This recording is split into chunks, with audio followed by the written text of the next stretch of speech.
Hopefully you have seen Drew's email. We came up with a very quick title for this called Trust in God's Preparation, because I figured that sounded a bit better than preparing to chop somebody's head off, which just sounds grisly. Mentioned last week how sometimes different things can stand out to us at different times when we read the same passage of scripture. And I've certainly noticed over the last year or so, I've been reading the Bible approximately one chapter a day, which is very slow going. But that's not a bad thing, because I've noticed quite a lot that I've never noticed before. And yeah, there's one thing that stood out about a month or two back that I thought might be nice to share, and then I didn't. And Drew reminded us of the open pulpit. So here we are. And we're going to look today at 1 Samuel chapter 17. I think Drew's just remembered that he wants to have a Bible at hand. There he goes. So the context is that Israel, currently under the reign of King Saul, is at war with the Philistines, which generally seemed to happen quite a lot back then. And the two nations have their armies facing each other in the valley of Elah, which is slightly southwest of Jerusalem, I think. And the Philistines have a champion, a warrior called Goliath, who is enormous, scarily enormous. And he stepped forward from his ranks and he's started to taunt the Israelites and mock them, and he's challenged them to single combat. So instead of the two armies clashing and bloodshed and chaos and that thing everywhere, he just said one-on-one, send me your champion, whoever wins, their side wins the day. And no one in Israel has taken him up on this offer. And for 40 days now, he has been coming out twice a day and mocking the Israelites, and they are hiding in fear. Their king is hiding in fear. They are terrified. And this has gone on for a month unchallenged. And elsewhere in the country, there's a young... Sandy? What? You said Samuel what? Sorry? 1 Samuel 17. Yep. We will do some actual reading of Bible in a moment. We're just getting the context before we get to the bit we're going to read. But yeah, so a young lad that you may have heard of called David. He is a shepherd, and his father has sent him to take provisions to his brothers who are actually in the army, and to come home with news of how the boys are getting on. And while he's at the valley of Elah, David hears about Goliath's challenge. And whereas everybody else is cowering in fear, what do we do about this? David is distinctly unimpressed. And in verse 26, he asks, who is this uncircumcised Philistine that he should defy the armies of the living God? He is indignant and outraged and wanting to know what is going to happen about this. And a lot of people, starting with David's older brother, they try to silence him. I suspect they feel ashamed because David is acting all indignant and saying this has to stop. And these grown men and warriors for over a month have done nothing. So David goes and asks someone else, and they try and silence him. And eventually the king himself hears about this young upstart who's making a fuss about the problem. And David gets summoned to see the king. And David convinces the King Saul that despite his youth and lack of military experience, he should be allowed to go and face Goliath. And that's where we get to our Bible reading today, which is verses 38 to 47. So I'm just going to quickly share my screen with you all. So we've got the same verses. And that'll be that one. Cool. So can we take 2 verses each and read aloud? Sounds good. Also, I'll start. I now cannot see you, so just pitch in. Then Saul dressed David in his own tunic. He put a coat of honor on him and a bronze helmet on his head. David fastened on his sword over the tunic and tried walking around because he was not used to them. I cannot go in these, he said to Saul, because I am not used to them. So he took them off. Then he took his staff in his hand, chose 5 smooth stones from the stream, put them in the pouch of his shepherd's bag, and with his sling in his hand, approached the Philistine. Meanwhile, the Philistine with his shield bearer in front of him kept coming closer to David.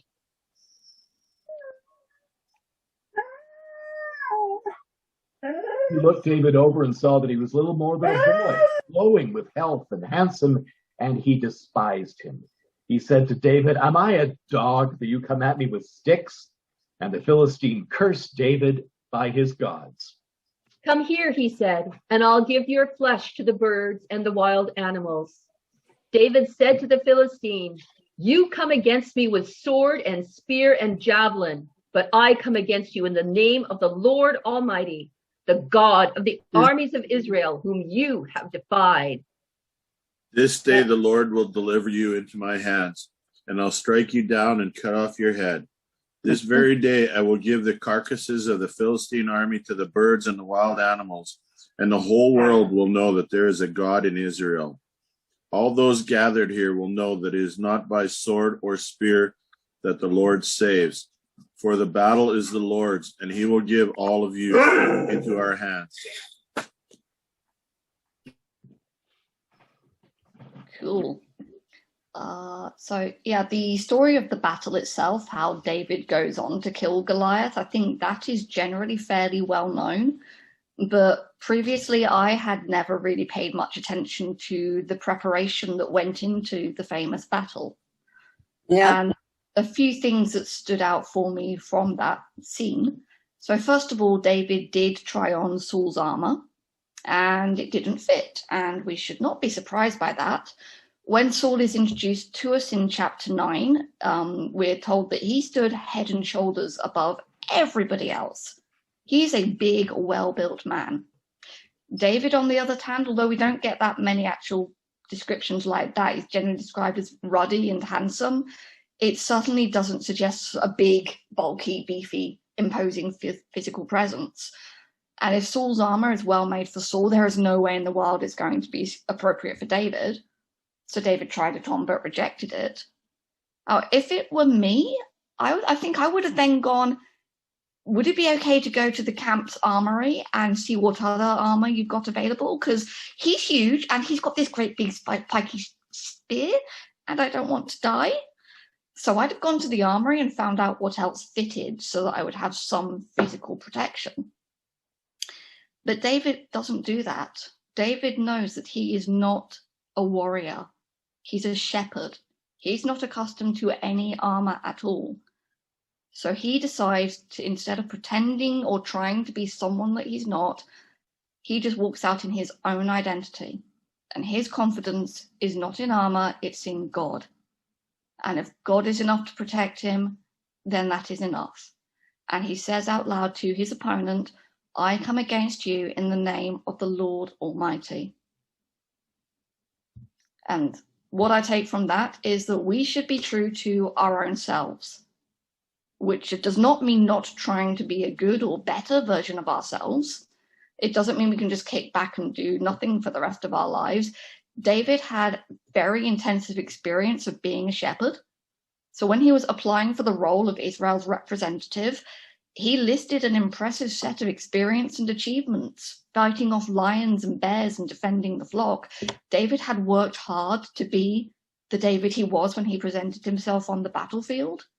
And we should work hard at being the best us we can, but always being us, not trying to be a second-rate version of somebody else, not thinking that because somebody else's experience seems more appropriate, that we are therefore inappropriate or incapable or unworthy. God ensured that David had the training and preparation he needed before he faced Goliath, including skill with his sling, the ability to hold his nerve, stand his ground in the face of what looked like a potentially very grisly death. That experience as a shepherd prepared David to fight Goliath. And one thing that my new lead engineer, Andrew, said to me about during the recruitment process for my job, my application caught his eye out as so many others because I used to train as an actuary. Andrew has worked with actuaries before. He likes the way they think. I didn't know when I was training to be an actuary that it would help me get a job as a software engineer. David probably didn't know when he was fighting off lions and bears that it would help him defeat a giant? We didn't know. God knew. God knew the long-term plan. Who we are in the here and now is who we should focus on being, because God knows where that's going to lead. And my second observation, when David left home to take bread to his brothers, I don't think he was planning on actually being involved in the battle.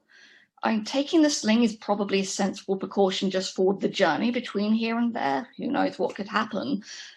But he hadn't planned on fighting. It wasn't on the agenda that he would definitely do that, but he took his sling anyway. He was prepared, which sounds reasonable. But he wasn't over-prepared. He had his sling, but he didn't have his favorite stones. If my weapon of choice were a slingshot, I would probably want to keep my favorite stones with me, the ones that are the right size and density and smoothness that I know will fly through the air well. David trusted that what he needed would be there when he needed. So in scripture, we see he goes to the river or the stream, he picks and smooths stones. He relies on God making sure that what he needs is there when he needs it. And from that, I take that we need to find a balance between being prepared and being willing to step up and doing the work, and trusting that God will provide on the day, because doing nothing sounds to me like laziness and rejecting the abilities and opportunities that God has given us. So part of being ourselves is being the skill set and the experience that God has given us. But if we trust entirely in our own selves, not in God at all, that sounds like a recipe for disaster. So don't go there. Don't do that. So David stepped out in front of the Israelite army. He confronted the giant, struck him down with a single pebble. He then used Goliath's own sword to cut off Goliath's head. The Philistines fled. The Israelites chased them and plundered their camp. Victory was secured. Huzzah! My third observation didn't come until a week later. That wasn't the end of the story for the sword. So after David slew Goliath, he went on to be granted a position in Saul's court. He married Saul's daughter. He earned a reputation as a highly successful military officer. Saul then turned against David, and there is a scene where there is a very emotional farewell between David and his best friend Jonathan, and then David went on the run in very real fear of his life. And in chapter 1, he turns to a priest for assistance, asking for food and weapons. And the only weapon that the priest has to offer is the sword that used to belong to Goliath the Philistine. Now, I've read a bit of ancient history. I hung out with a lot of ancient historians at university, and Andy is one of them. So I've read some of their source material, including a chap called Herodotus. And one thing that I've gleaned from that is that displaying battle trophies in temples is a thing that was done quite a lot in the ancient world. And from this, it seems the Israelites were no exception. But who would have thought that all those years after the Valley of Elah, when fighting to represent his nation and the glory of God, David won the sword that later on would be his sword, his only defense when he was fighting for his own life? I don't think I would have known. I don't think David knew. God knew. God had it all lined up. So David acted with boldness and courage, and he was true to who he was because his confidence and his strength came from God. He was prepared to do the hard work, but he trusted that God would provide, defend, grant the victory. And as we follow David's story from shepherd, champion, military commander, fugitive, and then king, we can see how God is preparing the way in advance long before David knew what the next step would be, long before David knew what his future needs would be. God put the training in place. God put the resources in place. God knew the plan. And that same God is our God here today. So yeah, just trust in God's preparation.